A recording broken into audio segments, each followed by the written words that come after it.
Oke, saya mohon izin nyelo sebelum sabrang. Jadi hasil ini kan terus eling etek-etek narek ya. Sing tok-tok iku dolimin wa dolimin toh. Wong dolim karo wong dolim etek-etek, awakmu gak melok-melok. Nah unsurnya apa? Ono taline, terus ono apa meneh lek? Ono tangane. Terus ono tangan sing menggerakkan toh. Nah, muga-muga awakmu kabeh termasuk sing tangan sing nyekel taline iku, ngono ya. Di banyak skala dan di banyak lokal atau mungkin secara nasional pun boleh gitu ya. Jadi pokoknya awakmu gak melok sing dadi bal atau awakmu gak gelem dadi tali atau alat untuk membentur-benturkan, tapi awakmu sing nyekel. Awakmu bisa membenturkan atau justru mendamaikan ya. Wa akhirna min bainihim salimin kan gitu. Ngono ya Rek ya. Karena menurut Sabrang yang paling tidak disukai manusia itu apa? Sakit toh. Nek melarat sih lumayan anggar sehat ntar. Jomblo gak masalah anggar sehat nanti ya. Masalah ya. Apa angel golek nggon nguyuh ta ya apa? Ya gak apa-apa wis.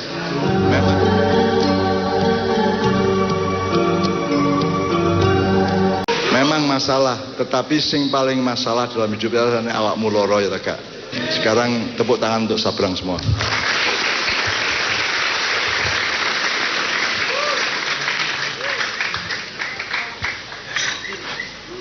Assalamualaikum warahmatullahi wabarakatuh.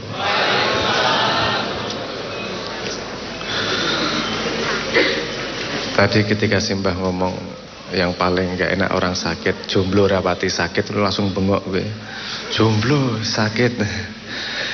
Karena kalau kita mengkategorikan jomblo sebagai penderita cacat tuna asmara,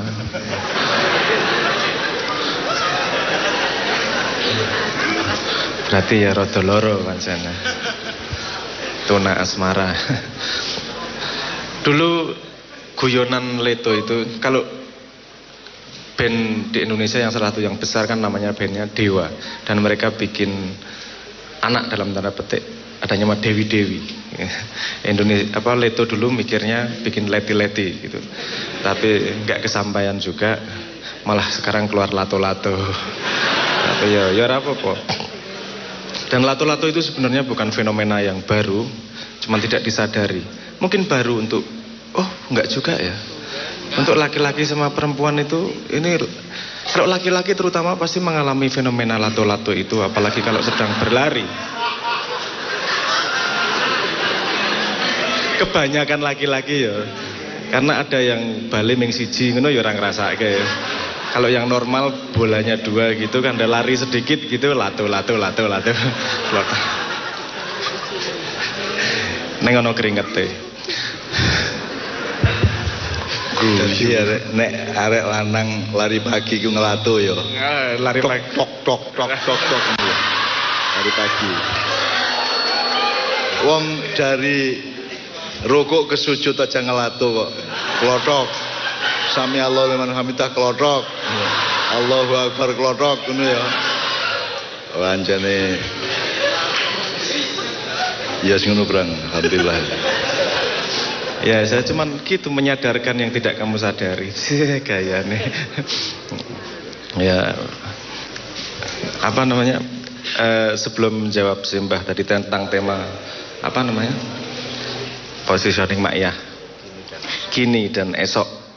Itu sebelumnya saya pengen prolog sebuah cerita tentang tanya jawab nih.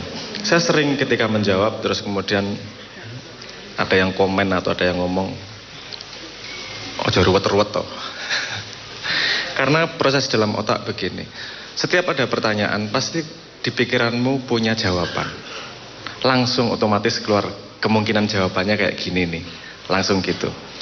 Jadi kalau yang kamu dengar di kuping tidak sesuai dengan pikiranmu, ada 2 respon. Yang pertama, ruwet wong iki, jawab kok ngene wae ora cetha. Itu karena tidak sesuai dengan otakmu. Ada respon yang kedua, oh anyar iki, berarti ada ilmu yang terbuka. Nah saya yakin salah satu ciri ma'iyah adalah kemampuan untuk melihat sesuatu yang berbeda sebagai kesempatan ilmu, bukan sebagai sesuatu yang ruwet itu tadi. Karena aku sok-sok ya bingung, kowe bertanya tak jawab, nek rasa sesuai dengan utekmu tok anggap ruwet. Lah piye? Nek kowe wis ana ning utekmu ngopo takon? Kan gitu. Nah makanya harus pandai-pandai kita untuk mendengarkan jawaban. Kalau memang ada sesuatu yang belum pernah kita dengar, anggap itu sebagai kesempatan ilmu. Brang, boleh enggak saya nyelo-nyelo sih ya untuk legitimasi aja. Ya, jadi kan ada hadis yang berbunyi ikhtilafu ummati rahmatun. Jadi perbedaan buah satu dengan buah dua itu adalah rahmat. Nah selama ini kan itu langsung diyakini bahwa perbedaan itu rahmat gitu. Tapi faktanya kan perbedaan itu kan mencelakakan, membuat benturan, membuat lato-lato kue gitu kan. Nah, menurut saya itu kalimat Rasulullah SAW itu bukan informasi tapi perintah. Kalau berbeda satu sama lain, carilah rahmat di dalam perbedaan itu gitu. Jadi nek kon duwe buah loro, piye carane ojo digawe etek-etek, tapi temukanlah rahmat dari dua buah itu gitu kan. Menurut jadi nek ono NU ono Muhammadiyah, temukanlah rahmat di antara NU dan Muhammadiyah gitu ya. Jadi intinya untuk anak-anakku ma'iyah, kalau kamu merasa berbeda dengan sesuatu, termasuk berbeda antara telingamu dan penyerapan otakmu, itu temukan rahmatnya. Mulane ojo ngomong ruwet. Nek ruwet kan kamu antitesis. Temukan hikmahnya, rahmatnya. Itu rahmat Allah perbedaan itu. Kon krungu ngene utokmu ngene beda. Utawa si ndek jero atimu ngene ndek utokmu ngene beda. Temukan rahmat di antara perbedaan di dalam dirimu sendiri itu. Juga perbedaan di antara kamu dengan orang lain dalam skala apapun, individu maupun sosial gitu ya, maupun politik atau apapun saja gitu ya. Jadi itu perintah Rasulullah untuk supaya manusia umat Islam itu mencari rahmat di dalam perbedaan. Bukan rahmat adalah perbedaan adalah rahmat, tapi carilah rahmat di dalam perbedaan. Jadi kamu jangan membenturkan, jangan lato-lato itu jadikan etek-etek gitu kan. Tapi temukanlah supaya dua hal itu bisa melahirkan anak yang berkah kan gitu kan. Kan mekmu kan loro ya. Loro tadi loro kan Gusti Allah ya lapo lo nggak loro mbok sitok ae gedhe ngono ya. Digawe loro itu kan untuk melambangkan salah satu kemungkinan untuk melambangkan bahwa kamu akan bertemu dengan banyak perbedaan dengan orang lain maupun di dalam dirimu sendiri. Maka tugas utama kamu adalah mengarifi, mengelmui dan membijaksanai perbedaan dalam dirimu atau dengan orang lain itu untuk menjadi rahmat menurut. Jadi nek berbeda temukan rahmatnya, bukan perbedaan adalah rahmat. Kalau berbeda temukan rahmatnya ngono ya terjemahannya ya rek. Itu tafsir ma'iyah seperti itu. Tadaburnya seperti itu. Nah, monggo Bang, teruskan Bang. Tadi saya selayu untuk melegitimasi aja. Enggak. Tapi ini juga membawa poin menarik ini tentang ya nanti pasti saya jawab ya tentang apa ma'iyah posisi itu tadi.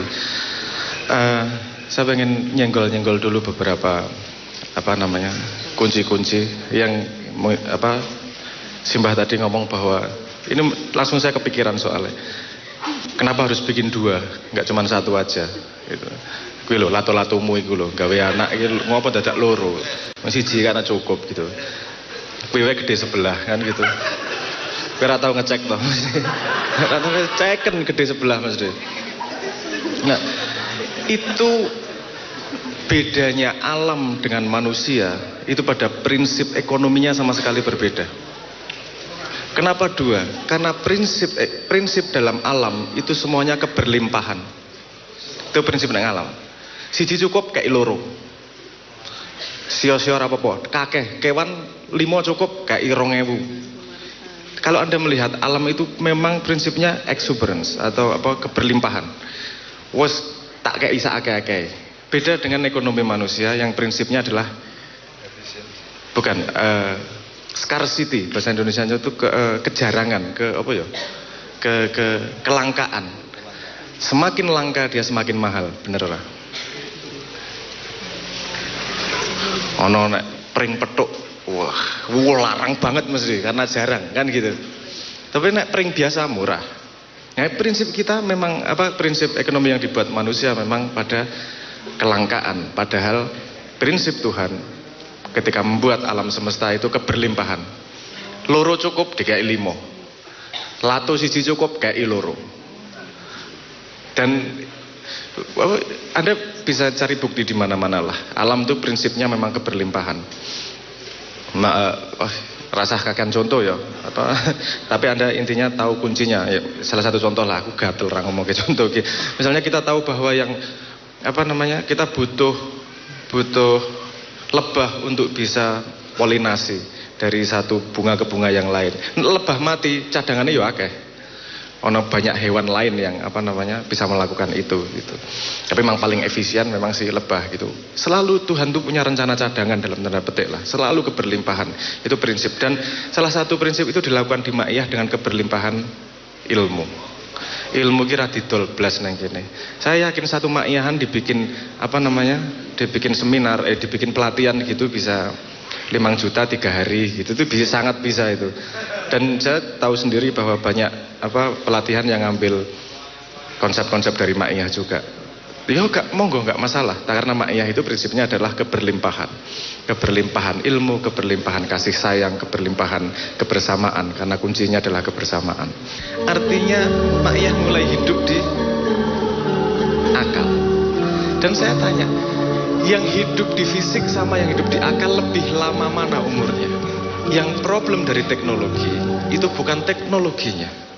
Di kalangan orang bernegara, di kalangan politik, sosial dan semuanya itu ya. Dan makanya saya juga njaluk nang Gusti Allah anak sing kaya ngene iki. Meskipun saya tahu dia tersiksa, gitu kan. Tak culke dhewe nang Kanada Modaro kono ngono. Jan tak culke, ora tak terke babar, ora tau tak tiliki barang. Kanada ya adoh banget loh. Sejauh Brasilia lah kira-kira ya, sejauh nggone Pele kayak gitu. Tapi tak culke dhewe, dan karena saya sudah melatih sejak kecil kok.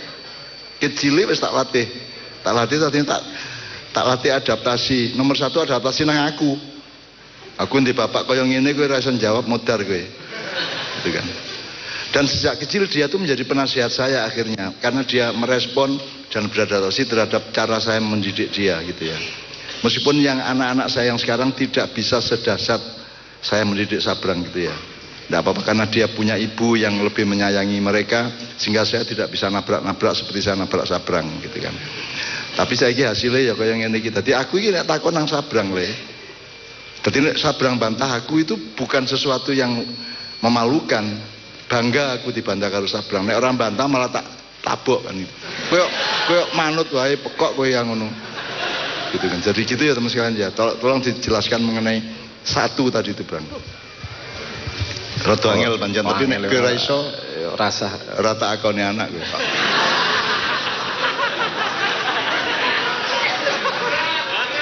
Tapi seperti saya katakan tadi bahwa tak terbantahkan itu lebih penting daripada pengakuan. Jadi radiakoni ra apa-apa ning tidak terbantahkan bahwa anak ya kan. Kecil dilatih lato-lato. Saya membantah itu juga selain didikan beliau, saya juga memberi jalan kepada beliau untuk ke surga. Karena kalau sabar sama saya berarti pintu surga terbuka kan gitu. Iya.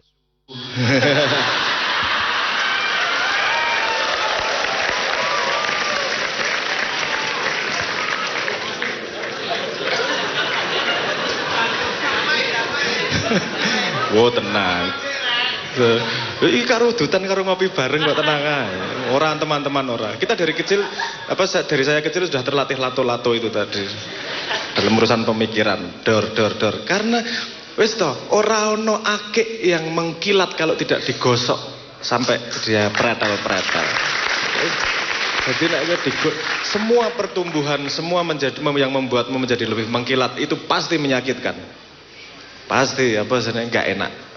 Nek kowe ora pengen ra enak, aja mimpi tadi mengkilat. Kalau mau mengkilat ya jan kudu digosok. Aneh natune arek-arek iki ora digosok mengkilat dhewe. Keringetan kileng-kileng ya mengkilat. Tadi tuh saya ngomong tentang Mak ya. satu mulai kapan-kapan wae lah. Apa namanya? Biarin itu berkembang dulu di wacana di apa teman-teman.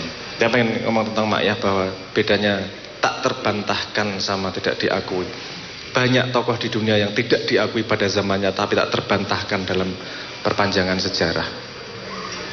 Yang saya cari dalam tanda petik ya, dalam Mak Yah ini bukan diakui, bukan tak undisputable, tidak terbantahkan perannya. Nah, tak terbantahkannya gimana? Harusnya, ini tapi tergantung di tangan kita semua. Tak terbantahkannya gimana? Wis toh, kan gini. Tidak diakui manusia ini gak masalah. Gusti Allah mengakui dengan nyata. Dia mengakui dengan nyata itu. Tadi saya tarik ke garis merahnya. Bahwa yang kita inginkan adalah perubahan ke depan yang lebih baik. Mbuh piye, pokoknya lebih baik. Gitu kan ya. Oke. Perubahan di dunia manusia itu terjadi karena apa? Semua apapun yang terjadi di dunia manusia itu akarnya apa? Akarnya adalah yang namanya keputusan manusia. Keputusan pemimpin, keputusan bapakmu, keputusan ibumu, keputusan RT-mu dan seterusnya. Tapi semua yang terjadi di dunia manusia itu akarnya adalah keputusan manusia. Paham maksud saya ya? Bagaimana keputusan manusia terjadi? Paling bawah dari itu apa? Turun sedikit. Yang mempengaruhi keputusan manusia adalah ilmu. Semakin kamu punya banyak ilmu, semakin kamu punya banyak pilihan untuk memutuskan. Betul nggak? Anda tanya anak SD. 2 tambah 2, 4. 2 kurang 1, 1. 2 kurang 5, dia nggak bisa menjawab, nggak bisa ambil keputusan. Karena belum belajar konsep minus, negatif. Itu menunjukkan bahwa ilmu semakin lebar, semakin ada jalan kemanapun, semakin ada jawaban terhadap apapun. Jadi keputusan itu tergantung pada ilmu. Tapi kita lihat faktanya, lagi-lagi kita lihat fakta. Keputusan korupsi secara ilmu itu salah atau benar? Tapi kenapa ada yang tetap mau melakukan? Berarti tidak hanya tergantung pada ilmu nih, kan gitu. Ada akarnya lagi. Akarnya lagi di bawah ilmu itu ada yang namanya feeling atau perasaan. Perasaan berbeda itu membuat keputusan yang berbeda. Belum? Coba perhatikan. Suatu hari kamu akan diterima cintamu oleh perempuan yang kilaf. Suatu hari lah. Mbuh kapan? Lagi kilaf ngono, yo rapopo pacaran gitu. Kamu akan sangat-sangat bahagia, gembira, atine bunga ra karuan. Anda jalan kaki di tengah jalan dipisui karo wong, su. Anda marah atau enggak? Keputusanmu ngantem wong kuwi apa tetep menges? Sasu-sasu, duwe pacar anyar je. Ngono to cangkemmu mesti. Orang bahagia itu dihina kayak apa dan seterusnya, dia akan ketawa-ketawa aja. Kenapa? Karena enggak ngerubah, hatinya bahagia ya, keputusannya akan berubah. Tapi wong sing lagi menderita, jilih motor, numpak motor, karo kanca C motor anyar, nesu pisan buat. Keputusan misuh langsung. Kenapa? Karena perasaannya sedang tidak enak. Semua keputusan itu tergantung pada ilmu, tapi semua juga tergantung pada perasaan. Perasaan itu tergantung pada apa? Ada lagi yang di bawahnya. Nah, Mak Yah letaknya di sini. Di bawah perasaan itu ada yang namanya emotion. Emosi itu beda dengan perasaan. Emotion saya definisikan sebagai energy in motion. Energy in motion itu bahasa Indonesianya energi yang bergerak. Energi yang bergerak. Paham ya? Energy in motion. Energi yang bergerak. Karena perasaan itu juga tergantung pada energi yang bergerak di antara kita. Mak Yahan guyang-guyung ini, apa kowe tiba-tiba nyolong sandale kancane, kan nggak kepikiran. Betul nggak? Tapi kalau di sini penuh kecurigaan satu sama lain, energi yang bergerak pasti berbeda. Dan itu menghasilkan perasaan yang berbeda, menghasilkan keputusan yang berbeda. Kenapa kebahagiaan penting? Kenapa keberlimpahan penting? Kenapa inklusif penting? Karena itu membuat sebuah energy in motion yang bergerak di antara kita ini loh. Saya kemarin diajak seminar tentang membangun kredibilitas. Wah, membangun kredibilitas. Aku ngomong, tok kon ngomong rong jam bar kuwi njuk kemudian pekerjamu kon punya kredibilitas. Gak ono ceritane ngono kuwi. Itu pengetahuan kognitif. Pengetahuan kognitif itu tidak langsung pada keputusan. Contohnya gini, ada sebuah peraturan, kemudian yang melanggar atasannya tidak dihukum, bawahannya yang melanggar dihukum. Yang bawah akan melihat energinya nggak adil nih, energi in motionnya tidak bergeraknya tidak enak ini. Terus yang di bawah, ngapain saya benar-benar ngikuti peraturan? Uang yang di atas saja nyolong nggak dihukum kok. Jadi pentingnya keadilan hukum, pentingnya penegak hukum dan seterusnya itu nomor satu adalah menjaga energi yang bergerak di antara manusia pelakunya ini loh.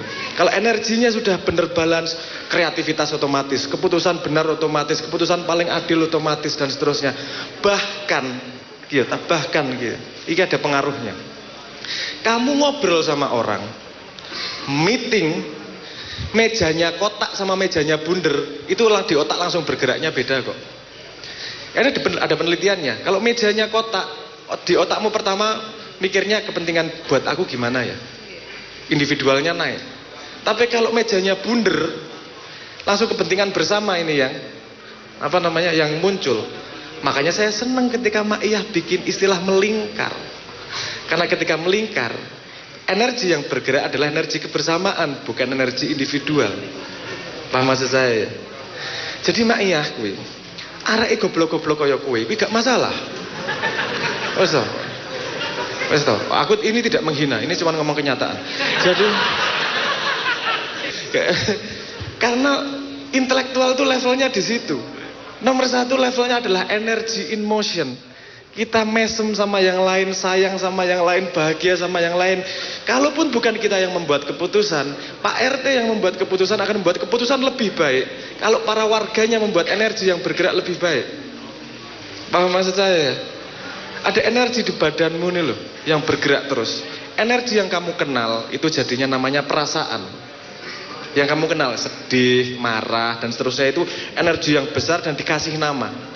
Banyak energi yang bergerak dalam dirimu itu yang tidak dikasih nama itu sangat banyak bergerak. Gini, atap tingginya segini. Ini mempengaruhi energi di pikiran kita ini. Mempengaruhi tendensi di pikiran kita. Akan jadi lebih kreatif nih. Anda lihat, kantor yang atapnya pendek, wong-wongnya mesti judek-judek kabeh. Sebenarnya gampang stres, nggak kreatif otaknya. Pekerja yang atapnya tinggi ini kreativitasnya lebih lebih terbuka. Mungkin Anda meragukan, ning ngrasakno energi yang bergerak. Itu pasti ada bedanya. Nah, kita ngomong itu tadi. Kita urutin lagi ya. Perubahan terjadi karena keputusan orang-orang menjadi keputusan yang benar. Betul nggak? Keputusan yang benar datang dari ilmu yang luas. Kita berbagi ilmu atau enggak? Oke, berbagi ilmu. Ilmu datang Ilmu itu akarnya juga terpengaruh oleh yang namanya perasaan. Kita saling membahagikan satu sama lain atau tidak? Bawahnya adalah energy in motion. Energi apa yang kita bawa ketika pulang dari Maiyahan. Anda memberi energi positif di kampung atau enggak? Anda memberi kebahagiaan di tempat Anda atau enggak?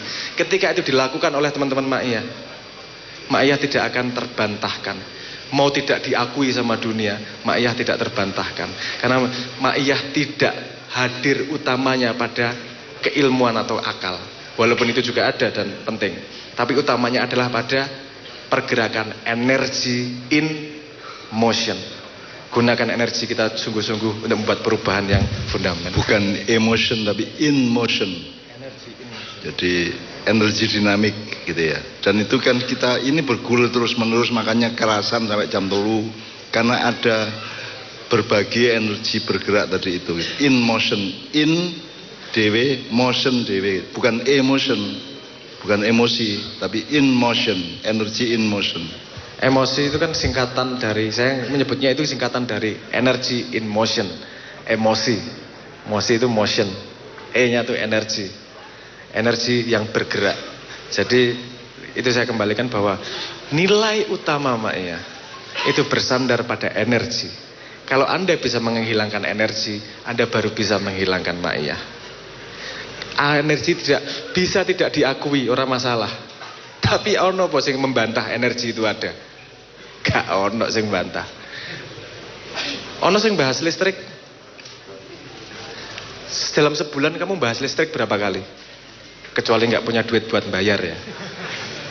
Sedikit membahas listrik. Tapi kamu bisa membantah kehadirannya atau enggak? Listrik mati we langsung ribut kabeh kok. Apa seneng? Sak omah ribut kabeh nelponi PLN no. Mati Pak. Tapi kalau hidup listriknya lupa kamu ada listriknya. Ya ora? Itu letak energi itu di situ. Dia menghidupi tak terbantahkan tapi sering dilupakan. Kenapa? Karena dia sudah menyediakan kenikmatan buat semua. Dan Ma'iyah letaknya adalah situ. Nah, pertanyaan saya tadi, Brang, itu dalam konteks perjalanan Indonesia energi in motion tadi itu piye, Bang?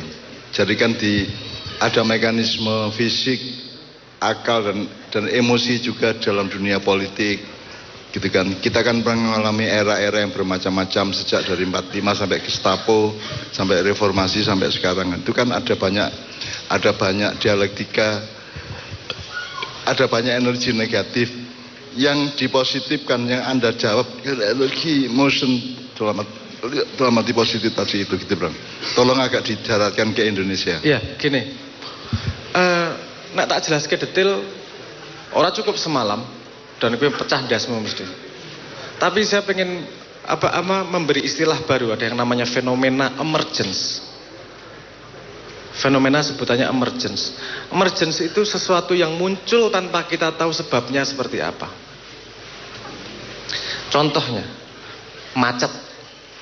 Sok-sok macet ki sebabnya ra konangan ngopo, pokoknya macet ngono wae. Padahal nek diurut juga nggak ada mobil jatuh, nggak ada kecelakaan, nggak ada apa-apa, kok tiba-tiba macet lah. Gitu tuh. Yang saya sering kasih contoh ceritanya di Ma'iyah adalah penataan di dunia semut. Itu yang disebut sebagai emergence. Apakah semut ketika ditanyain perubahan apa yang terjadi pada sistem semut ada bisa menjawab? Semut ki kok wuto sisan. Reson delok. Tapi bisa menata sampai seperti itu. Ada kalau nggak salah yang paling tua itu termites. Termites itu apa bahasa Indonesianya? Rayap. Rayap ngasih luas kotane wis padha karo New York, uripe 4.000 tahun. Hidup beranak pinak di situ. Mereka hidup bekerja sama sebagai kelompok dan tidak ada satupun rayap yang cukup cerdas untuk bisa bikin demokrasi. Ora ono menteri tenaga kerja, ora ono menteri kesehatan, ora ono menteri pembangunan, ora ono gedene gedunge. Itulah fenomena yang disebut emergence. Kenapa mereka bisa seperti itu? Karena mereka menjalankan syariat dengan sungguh-sungguh. Wis ngono tok. Semut itu bisa menata seperti itu. Ini saya ngomong semut yang sederhana aja ya. Kenapa mereka bisa punya penataan seperti itu? Syariat yang dilakukan cuma 2. Satu, silaturahmi kalau ketemu. Anda lihat ketemu, kalau semut ketemu sama yang lain salaman, betul nggak? Yang kedua, berani menjadi. Aku salaman, peng 50 kok ra ono tentara yo, tak dadi tentara wis. Aku salaman peng 100 kok ra ono petani yo, tak dadi petani wis. Artinya hanya 2 syariat, silaturahmi dan wani tandang. Itu 2 energi positif semua itu. Terjadi penataan jutaan semut tanpa satu semut pun tahu apa yang terjadi. Manusia sebagai makhluk yang lebih kompleks. Aku bisa ngomong, ora ono satu utek manusia pun yang bisa menjelaskan penataannya akan seperti apa. Tapi bukan berarti tidak ada jalan keluar. Jalan keluarnya adalah nyontoh ciptaan Gusti Allah sing liya kuwi lho. Suwonge wani tandang, energi positif satu sama lain bersambungan, akan terjadi penataan sendiri dengan sendirinya. Mungkin tidak di zaman wani tandangi maksudnya ojo sambat jumlah itu gak wani tandang. Jadi nomor J wani tandang kan.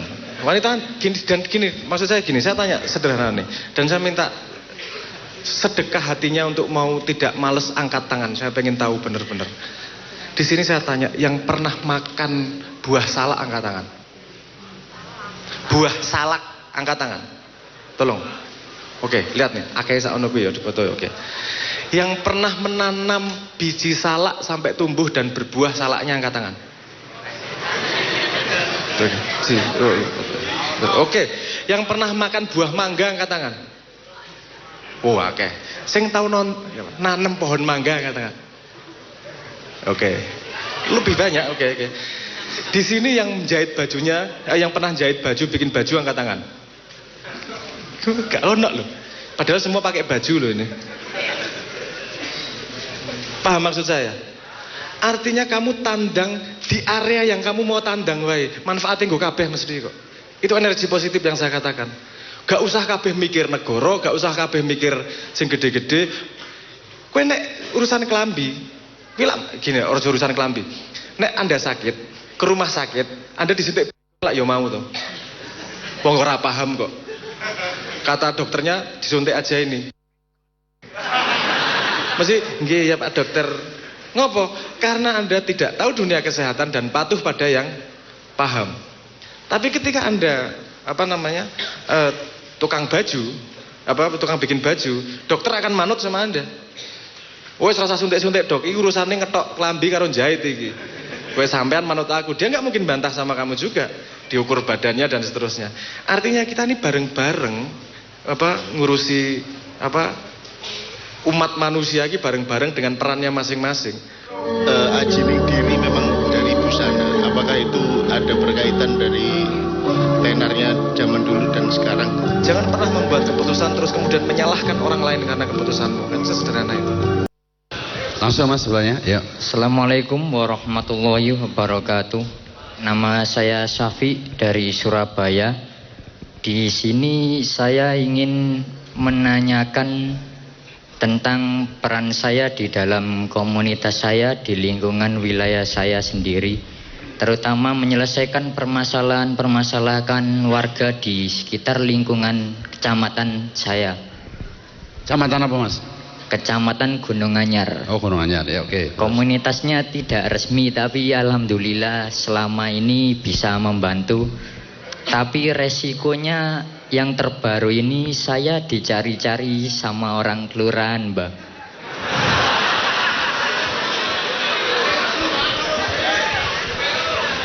Lanjut, oke, nggak apa-apa, yuk. Nah itu saya sudah biasa menanggapi, tapi yang kemarin parah sudah datang ke rumah, itu buat orang tua saya khawatir.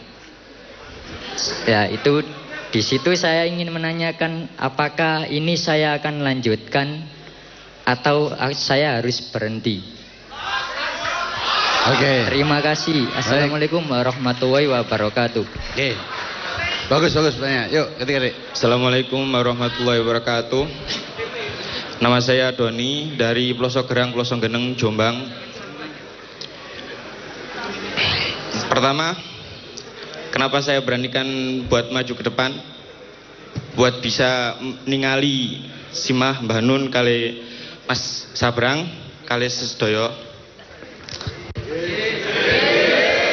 Soalnya ten wingking kula dan boten ketinggalan. Saya Pertanyaan kula kan dari tadi pembahasannya terlalu berat menurut saya yang buat masih umur kecil.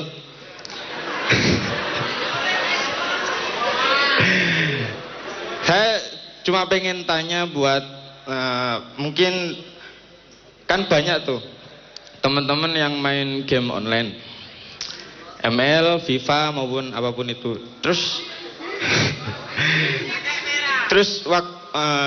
di dalam game itu kan ada yang istilah top up mas ini. Pripun niku top up niku. Soalnya kalau ngebet terus mas, pengen top up diamond, pengen top up FIFA point, cuman ngebet dorong into sing pas lah. Gipun. Assalamualaikum warahmatullahi wabarakatuh. Ini Brang, ini fenomena kelas sekolah berapa dek? Sekolah kelas berapa? Lulus SMA, ya. Jadi ada problem di anak-anak sekolah sekarang, Kalau dulu ngantuk itu jam 11, sekarang baru masuk kelas sudah ngantuk. Kenapa? Karena game online sampai malam ya. Ini problem Mas Abrang, nanti bisa mengasih solusi juga. Monggo Mas. Assalamualaikum warahmatullahi wabarakatuh. Saya Taufik dari Mojowarno. Menanyakan di Indonesia nomor 1 ini adalah penampilan, terutama pakaian dan lain sebagainya. Di Jawa sendiri ajining diri memang dari busana. Apakah itu ada berkaitan dari tenarnya zaman dulu dan sekarang gitu mungkin? Berkaitan antara Jawa dan milenial sekarang. Itu aja. Assalamualaikum warahmatullahi wabarakatuh. Kita kasih plus 4 orang ya. Tunggu sebentar sambil nanti kita mau Mas Abrang langsung. Itu semua, itu alasan hampir semua yang tak temui kenapa masuk ke sistem ya. Nanti sistem kita bahas simpleksnya ya. Tapi akan asumsinya ikut politik, ngono ta mesti sampean ngopo ra melu politik ngono.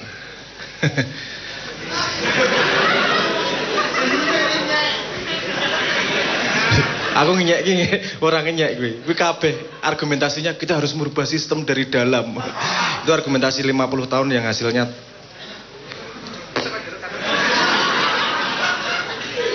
Mas, sederhananya gini. Sistem itu berlapis dari yang eksplisit sampai yang implisit. Di rumah Anda berlaku sistem juga. Implisit. Kowe karo wong tua hormat, ya enggak? Itu sistem juga kan.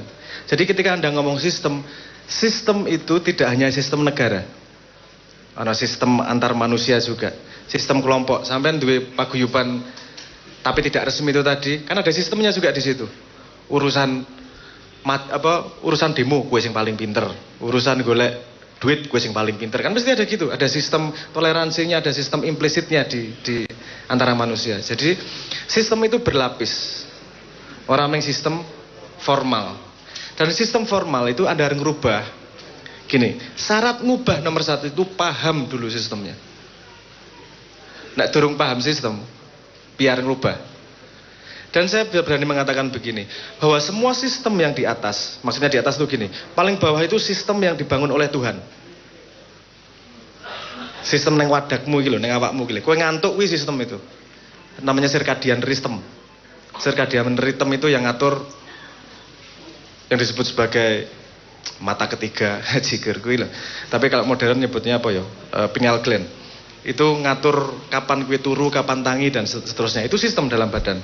Nah, itu sistem dalam badan itu mempengaruhi sistem yang lain yang lebih tinggi. Misalnya sistem masuk kerja jam 8, pulang jam 5, itu karena terpengaruh kamu kapan tidur, kapan bangun. Paham maksud saya ya? Jadi ada sistem yang dibuat oleh Tuhan, di atasnya sistem dibuat oleh manusia. Sistem yang dibuat oleh manusia ini sifatnya berubah terus. Zaman kerajaan, zaman kekaisaran, zaman keuskupan, kemudian ada demokrasi, ada republik dan seterusnya, bermacam-macam. Sistem mana yang paling baik? Anda cari contohnya. Semua sistem pasti ada contoh suksesnya dan semua sistem pasti ada contoh gagalnya. Jadi bukan bersandar hanya pada sistem. Nomor 1, bersandar pada pelakunya. Sistem kayak apapun, kalau pelakunya wong bener, wis melaku mesti apik. Semua sistem juga mengandung resiko. Nah sekarang gini, kenapa tidak masuk sistem formal sekarang? Coba Anda pelajarinya peta kekuatan. Saya selalu mengatakan gini, sebelum Anda masuk perang, masuk lapangan perang, Anda pelajari dulu semuanya. Kamu nggak bisa perang dan berharap menang. Itu kalau fatwa saya, itu fatwa saya mau fatwa aku malahan. Itu pendapat saya, kamu perang berharap menang itu udah salah. Kamu perang itu tahu kamu bakal menang. Berangkat perang itu syariat dari peperangan. Kenapa saya tidak masuk sistem? Karena pada hitungan saya tidak efektif masuk pada sistem. Energi saya akan habis menghadapi lawan politik daripada rembuk karo teman-teman yang memang benar-benar mau membangun. Tidak, Anda coba teliti. Berapa persen dia benar-benar ngurusi mikir negara, mengirisi rakyat, berapa persen dia main ora kesaduk karo kancane separtai ataupun musuh partai. Paham maksud saya? Jadi keputusan itu datang dari riset. Kalau keputusanmu memang masuk sistem adalah yang terbaik, masuk. pelajari dulu yang siapa yang pernah masuk sistem, berubahnya seperti apa. Aku iso ngelis karena aku tahu meneliti. Biyen mlebu ngene, janjine ngene, kemudian saiki bergerak ngene. Suku angkatan 60, 70, 80, 98 dan seterusnya itu. Track recordnya jelas dan saya, oh kenapa ya alasannya kenapa dia begini? Oh, saya tidak mampu menghadapi itu, mundur. Nyuwun sewu Mas. Nah, aku ditawari dadi bupati iki wis tahun 2005, itu 2008 aku ditawari dadi bupati. Tahu jabatan-jabatan DPR apa segala macam ngono wis tahu ditawari hampir semua partai.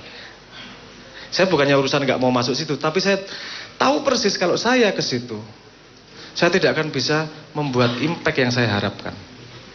Nomor siji. Nomor loro, aku rasa begadangan karo kowe tekan yahene.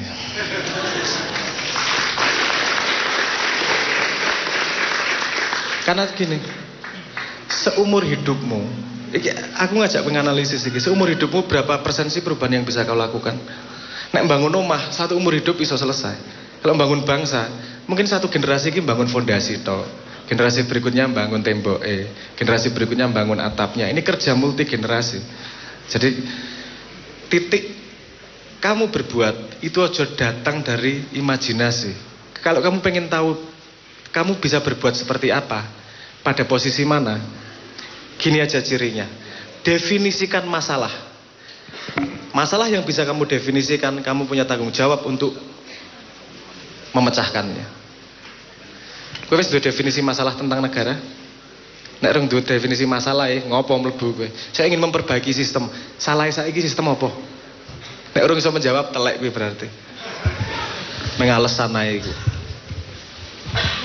Oh ya nyon sewu aku cangkeman urusan ngono kuwi karena umurnya lebih tua ya saya. Jadi saya punya banyak kesempatan untuk gasruk-gasrukan urusan seperti itu. Jadi alasan kenapa saya tidak masuk sistem, karena saya merasa pada hidup yang tidak panjang ini umur saya, itu saya merasa impact terbesar yang bisa saya lakukan itu bukan pada di dalam sistem.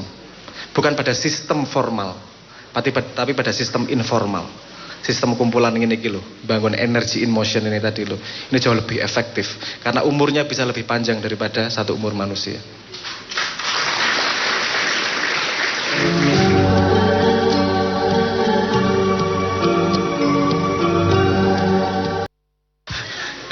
Yang kedua tadi tentang menyelesaikan masalah. Mas, saya dulu pernah mengatakan begini, perang itu gagah dan menyenangkan dalam tanda petik ya. Perang itu gagah dan tapi jangan lupa setiap sebelum berangkat perang, asahlah pisaumu, asahlah pedangmu, pakai armor.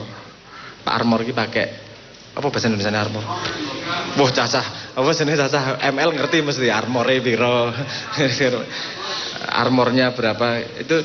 Nah makanya gini, saya tidak mungkin dengan cerita Anda yang sedikit ini, saya kalau ngasih rekomendasi terus atau berhenti, itu mesti saya salah.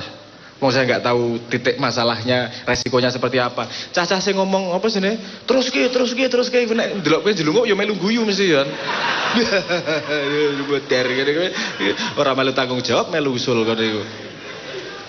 Jadi yang paling bisa memutuskan itu adalah Anda. Pada semua keputusan tuh ngene kok. Semua keputusan pasti mengandung resiko. Pertanyaannya resikonya bisa kamu ambil atau enggak? Kalau nggak bisa kamu ambil resikonya, jangan ambil keputusan tersebut. Jangan pernah membuat keputusan terus kemudian menyalahkan orang lain karena keputusanmu. Kan sesederhana itu. Jadi asah pedangmu, diteliti tenan pemetaannya seperti apa, baru diputuskan secara apa sih nih? Secara bijak ngono ya. Yo jenenge perang nggak gampang Mas. Selalu ada multi layernya. Dua pertanyaan biar Mbak Nun sampai duduk Bang. Dua pertanyaan. Moga. Oke, terutama soal masuk sistem, kok gak mlebu sistem Mas ya. Kalau Nabi Ibrahim itu yang dilawan raja siapa? Namrud. Nabi Ibrahim sebatas menghancurkan berhala-berhala. Itu seperti maknya. Berhala-berhala dunia ini kita rasionalisir, kita dunungke gitu kan. Supaya Anda tidak ikut menyembah berhala kan. Ini untuk nenek ditarik garis. Saya tanya Ibrahim terus jadi rojo tak gak? Ibrahim jadi menteri Namrud tak gak? Jadi kalau dari contoh Nabi Ibrahim itu ya ya hanya menghancurkan berhala-berhala. Tinggal tafsir kita, tadabbur kita terhadap berhala itu apa. Seluruh yang diomongkan Sabrang tadi itu kan tentang berhala-berhala yang sekarang sedang berlangsung. Ya. Terus ada cerita mengenai semut yang ikut datang ke tempat Nabi Ibrahim dibakar. Terus dia membawa air sebatas yang dia bisa bawa sebagai seekor semut. Dan ketika malaikat tanya, kamu ngapain mut kok melu-melu? Kok melu-melu nanggone Ibrahim dibakar? Dia mengatakan, saya membawa air semampu saya untuk ikut memadamkan api yang membakar Ibrahim. Bukan supaya apinya padam, tapi supaya Allah mengetahui dan mengakui bahwa semut itu pun berpartisipasi untuk memadamkan. Jadi saiki awakmu semut-semut saya ipet-ipetnya niko. Tapi lakukanlah nggawa banyu itu. Jadi kayak kita ini kan Ma'iyah ini kan meredam etek-etek toh. Jadi etek-etek kita redam Kiai Kanjeng karo aku kulino ndi itu hasilnya adalah meredam etek-etek itu. Itu. Jadi kita menjadi kita menjadi stabilisator ya Bang, menjadi stabilisator atau menjadi apa ya? Menjadi yo nek bumper kan ngarep ya. Iki apa? Suspensi. Jadi kita menjadi suspensinya Indonesia. Dan itu hati-hati kan yo. Iki kok nek ana apa-apa suspensine Ma'iyah gitu loh. Ma'iyah itu yang akan, dan saya menjadi suspensi di gambar-gambar kecil kayak gedung ombo, kayak lumpur. Kene gano aku ya etek-etek pol itu. Benturan pol gitu ya. Jadi jalan tol iso hancur lebur oleh masyarakat lumpur di Sidoarjo misalnya. Di Tulang Bawang Lampung saya lakukan itu, di Sampit saya lakukan itu. Dan saya mengenal banyak sekali kepala-kepala suku Dayak itu karena saya harus menjadi per tadi itu, menjadi apa ya, menjadi per ya. Nah kita ini ya mek dadi per iku dong ana apa-apa etek-etek tahun 2024 aja lali kita yang bagian megang talinya ngono rek. Nah iki kate dibandem karo salah satu bola etek-etek iku toh sing penanya kedua ya. Nah itu nanti ada jawabannya sendiri, tapi aku tak menyelesaikan soal sistem. Jadi Nabi Musa juga hanya menjalankan yang Allah perintahkan. Ya Musa idhab ila fir'auna innahu tagha. Ya Musa kemudian nabrak mendatangi Fir'aun, bapaknya sendiri, bapak angkatnya sendiri, karena dia zalim, karena dia tagha gitu ya. Tapi aku takon, tapi Musa terus ngenteni dadi raja tagak. Masuk sistem apa tidak? Jadi Nabi Musa tidak masuk sistem, Nabi Muhammad tidak masuk sistem, Nabi Ibrahim tidak masuk sistem. Yang sejak awal ada dalam sistem Nabi Yusuf dan Nabi Sulaiman yang langsung ditasbihkan, dinisbahkan sebagai raja gitu ya. Itu lain kasus. Jadi nek ngomong sistem iku mang nabi-nabi gak ono sing terus dadi raja. Kecuali Nabi Sulaiman, Nabi Daud yang memang oleh Allah dijadikan raja sejak awal. Dan itu contoh dari satu pemerintahan yang luar biasa, terutama di bidang teknologi. Dan itu sama sekali tidak ditiru oleh kaum muslimin. Kaum muslimin itu tidak sinau babar bisa Nabi Sulaiman. Mulanya aku nggak drama nganggo jenenge jin. Jin itu kan dalam rangka menghormati Nabi Sulaiman yang ASN-nya itu ya menungso, ya setan, ya jin gitu ya. Itu sekedar nyecil aja, kayak semut nggawa banyu cilik gimana ya. Tuh. Jadi kalau dari kisah-kisah di Al-Qur'an gak harus mlebu sistem deh. Gitu kan. Siji nomor loro, aku iki jadi sing jenenge masuk sistem itu biasanya diomongkan oleh para aktivis mahasiswa. Jadi aktivis mahasiswa itu saya ikuti sejak 1966. Dikon gurung ono bapakmu karo mbokmu gurung kepethuk di bis iko. Gitu. Jadi sejak zaman Akbar Tanjung masih mahasiswa, Mahadi Sinambela masih mahasiswa. Nah, semua ngomongnya kayak awakmu kudu mlebu sistem. Gitu kan. Setiap aktivis mahasiswa dan iku ono 66, 74 yang malari itu, kemudian 78, kemudian 89 sampai 91, kemudian reformasi. Itu saya ngikutin dan aku ini penggaweanku biyen tahun 70-an iku njupuk arek-arek sing ditangkep tentara. Ayo mulai gitu tok. Kagane ngono tok. Ayo mulai bareng aku. Mulai. Tentara ini bingung lho kok mulai ngono kan. Saya pernah ngambil Saifullah Yusuf sing Ndoromu iku, Gusmu iku, dia ditangkap karena menerbitkan bukunya Pak Subadio, buku PSI, ditangkap sak supire sak kole yang mengangkut buku itu ya. Yus ada waktu itu. Terus dia ditahan di Polda Metro Jaya kayak saiki iki. Aku teko runu, aku nyopo polisi ini seneng ngono aku, terus aku takon iki Saipul ndek ndi? Temriko cak niku, tahane temriko. Kon rene po, cak ngopi ngene. Terus Saipul digowo, digeret runu, ngopi karo aku oleh setengah jam. Ayo Pul mulih Pul gitu, tak jak mulih. Takono Saipul, tak jak mulih. Apa jenenge polisine bingung lho, kok mulih ya apa tahanan jak mulih. Lho aku iki mau menturo gitu kan, mau menturo Ayo mulih karo aku Mas. Gitu kan. Dan Saipul tuh berapa kali ditangkap polisi. Jadi misalnya kendaraan di jalan ngawur, Saipul kan nyupir top iku. Wong dhewe macet iso mundur kok Mas. Bayangno. Macet iso balik mundur iso dhewe. Itu top deh nek soal ngeyel top dia. Tapi ngeyel ngono-ngono iku gitu loh, bukan ngeyel sistem. Jadi Saipul bengi-bengi karo aku karo Frankie Sahila tua almarhum ya. Nang studio aku katen ndelok mixing dari rekamannya Frankie Engine gitu ya. Katen ngecek. Tengah jalan ditangkap polisi, dindek terus Saipul direbut anune STNK karo kunci mobilnya karo SIME. Dicekel karo polisi terus bantah-bantahan karo Saipul aku ndek jero mobil kok suwe temen iki bantah-bantahan iki selak bengi iki selak gak uman waktu aku metu tak jupuk ngene ndek tangane polisi tak jupuk. Pak iki selak mixing. Ngono aku. Sepurane selak mixing terus ayo mlebu Pul. Terus kita meneruskan perjalanan dan polisi ini bingung lho. Jadi cek-cek mikir mixing ku apa ngono lho. Kene wis ocol kan gitu. Saya sering mengalami gitu-gitu Mas ya. Dadi ngono-ngono iku kon kudu duwe ilmu maling ngono iku rek. Aku karo Mas Uki, teman kita Maiyah di Jakarta Senior, Mas Uki Bayu Sejati ya.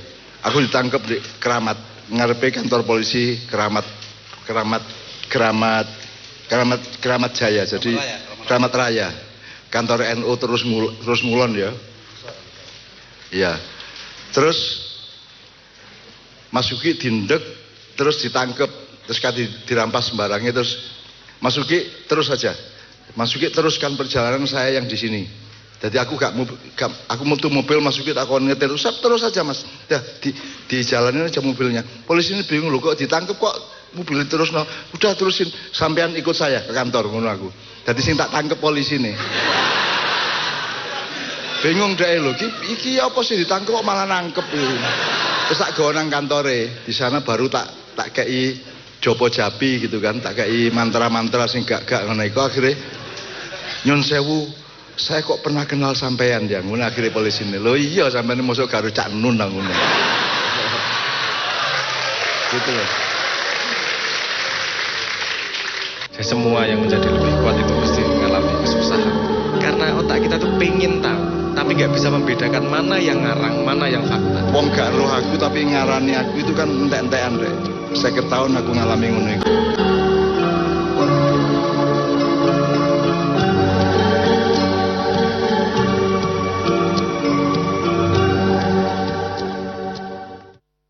Jadi ngono ya rek ya. Jadi tak jaluk pokoknya jangan ambil keputusan nek gurung dewasa, syukur tua.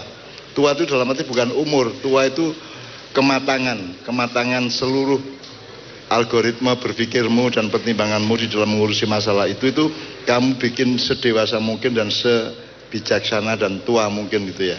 Ngono ya. Oke, Brang, monggo Brang. Terakhir. Oke, yang terakhir tentang busana ya. Tentang keterkaitan milenial dengan budaya Jawa. Nek busana ki ora milenial ora apa senenge budaya Jawa ora semua manusia itu terpengaruh sama busana. Saya mungkin cerita sedikit mekanisme dasarnya. Mekanisme dasarnya begini. Manusia itu tidak suka sama sesuatu yang dia tidak ketahui. Makanya dia pengen kalau ketemu orang dia tahu sesuatu walaupun ngarang.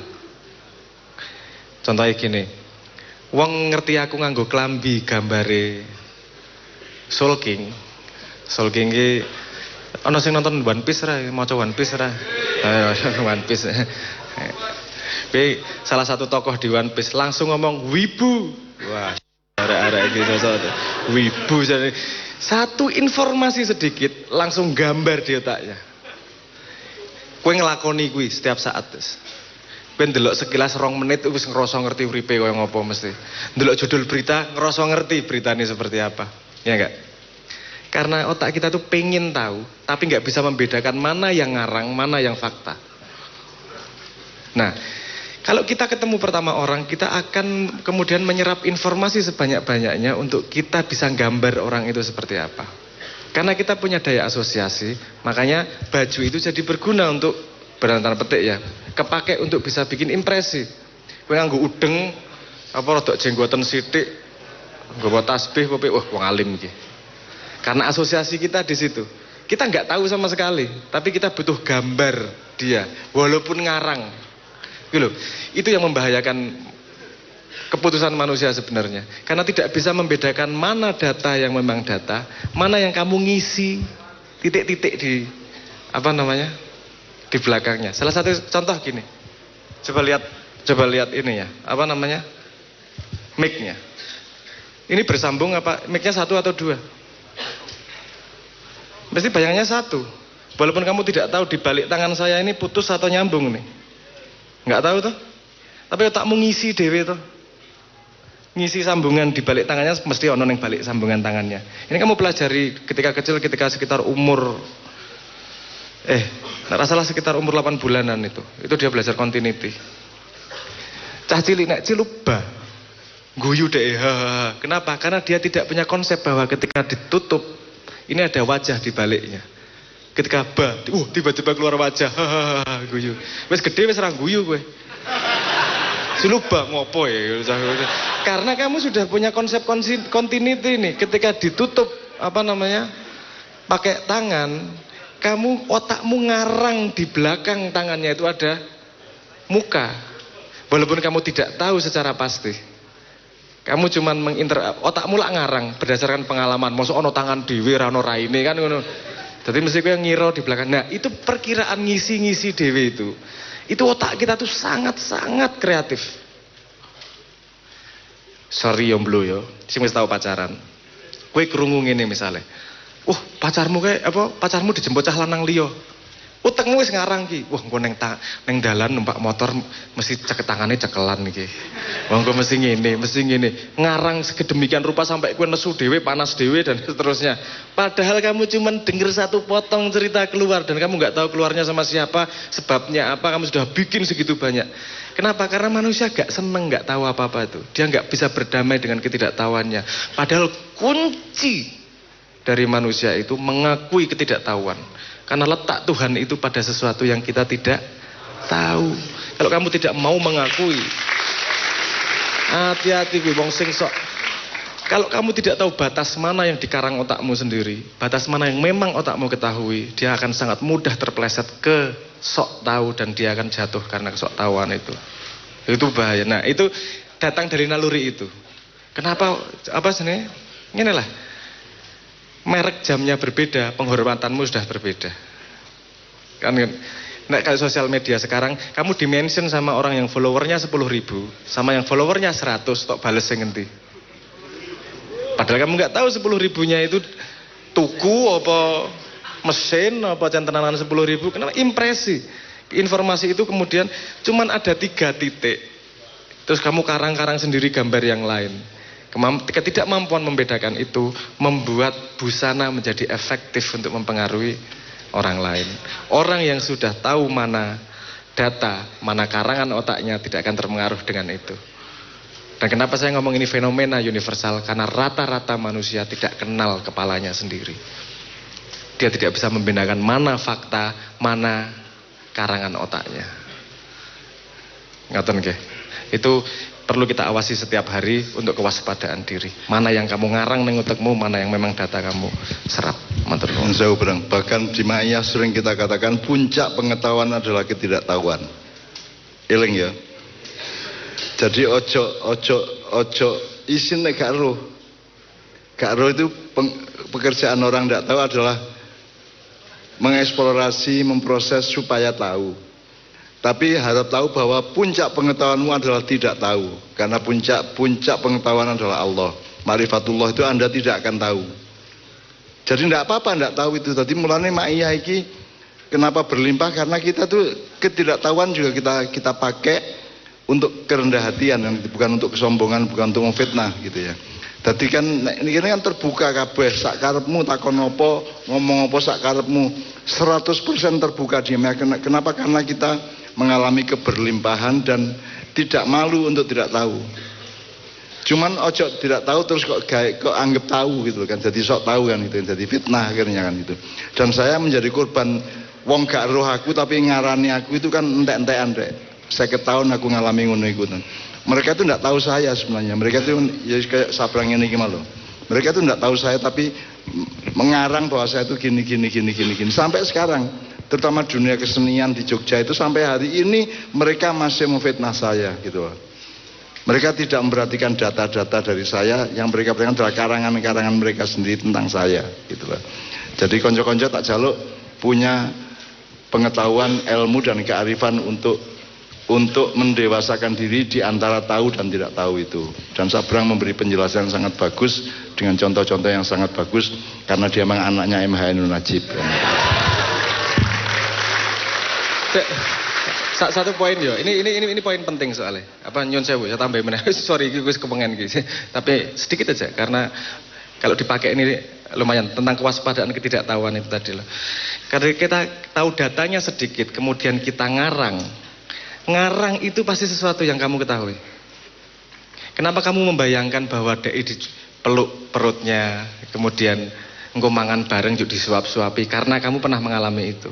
Artinya ketika kamu ngarang di otakmu, itu bukan menunjukkan orangnya tapi menunjukkan dirimu sendiri. Nek kowe kakeh curiga karo wong kae mesti maling, artinya kamu dalam pikiranmu maling. Jadi hati-hati kowe kesempatan nek kowe ngarang-ngarang ini berarti utekmu ngono kowe. Kan gitu. Dalam hidup manusia terhadap informasi yang masuk, saya pengen ngomong ketidaktahuan itu pada posisi praktis. Gimana sih menggunakan ketidaktahuan itu? Gini. Ada orang ngomong bahwa orang semakin pandai semakin dia tidak tahu. Artinya apa sih? Gimana itu prosesnya semakin tidak tahu kok semakin pandai? Loh, pandainya bukan di situ, pandainya pada lipatan berikutnya. Kalau kamu ngelihat, kalau kamu merasakan pengalaman hidupmu, pada informasi baru, responmu pasti dua. Percaya atau tidak percaya. Gue dikandani, kayak gini loh, percaya atau tidak percaya. Betul nggak? Lupa ada kotak ketiga yang namanya tidak tahu. Terhadap informasi apapun, kalau dia semakin waspada kepada otaknya, pada dirinya sendiri, semakin pandai dia akan semakin waspada terhadap informasi. Dan banyak informasi yang diletakkan pada kotak tidak tahu. Bukan diletakkan pada kotak percaya ataupun tidak percaya. Akan sangat banyak dia tidak tahunya, karena dia paham betul bahwa informasi ini mana yang tak karang utekku, mana yang informasi beneran. Tak taruhin kotak tidak tahu. Satu-satunya jalan menjadi tahu bukan datang dari percaya, bukan datang dari kotak tidak percaya. Tidak percaya membuat Anda selesai, percaya membuat Anda selesai. Yang membuat Anda menjadi tahu adalah tidak tahu. Dari kotak tidak tahu, langkah berikutnya menjadi tahu. Percaya dan tidak percaya ini berguna tapi berbahaya. Ini kalimat terakhir, apa namanya, yang membuat kita coba berpikir ulang.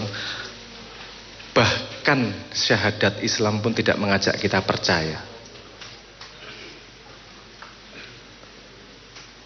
Syahadat Islam mengajak kita untuk bersaksi. Enggak ngajak gue percaya karo Gusti Allah loh. Tapi ngajak gue bersaksi. Saksi karo percaya beda loh. Kalau percaya gue jari, bersaksi mengalami. Saksi bisa dibawa ke pengadilan. Percaya bisa dibawa ke pengadilan? Enggak bisa. Islam ngajak kamu bersaksi, bukan ngajak kamu percaya.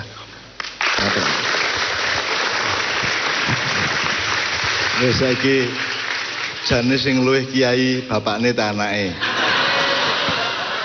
Ya, tak lem kowe brang gitu. Ning ya aja lali mergo kowe anakku kan gitu kan. Ngono nek ndek anak guyon ngono ku ya guyon tapi tandang, tabrak gitu ya. Dan saya begitukan sejak di Lampung dulu gitu kan.